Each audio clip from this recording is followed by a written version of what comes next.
பொதுவா பாத்தீங்கன்னா that is like நம்ம கண்ணை வந்து ரொம்ப கசன்னு தேய்ச்சிட்டு அதுக்கப்புறம் கொஞ்ச நேரம் கழிச்சு கண்ணை வந்து பிளிங்க் பண்ணோம்னா ஒரு கிளிக் சவுண்ட் கண்டிப்பா கேட்டுக்கிட்டே இருக்கும். இது நம்ம நிறைய பேர் வந்து நம்ம ஐ மசில்ஸ் ஆக்சுவலி டேமேஜ் ஆயிருச்சு அப்படின்னு நினைச்சு பயந்துருப்போம். பட் அப்படிலாம் கிடையாது.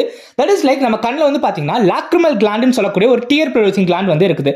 அது வந்து பங்க்டம்னு சொல்லக்கூடிய ஒரு ஓப்பனிங் கூட கனெக்ட் ஆயிருக்கு. அதுல இருந்து நமக்கு டியர்ஸ் வந்து ஆக்சுவலி வெளியே வருது. இந்த லாக்ரிமல் கிளாண்ட்ல எப்பவுமே வந்து ஏர் மாலிகுல்ஸ் லாக் ஆயிருக்கும். ஸோ நம்ம கண்ணை வந்து கசன்னு வந்து தேய்க்கும் போது இந்த லாக்ரிமல் கிளாண்ட்ல இருந்து ஏர் மாலிகுல்ஸ் புஷ் ஆகி பங்க்டம்ல வந்து நின்னுக்கும்.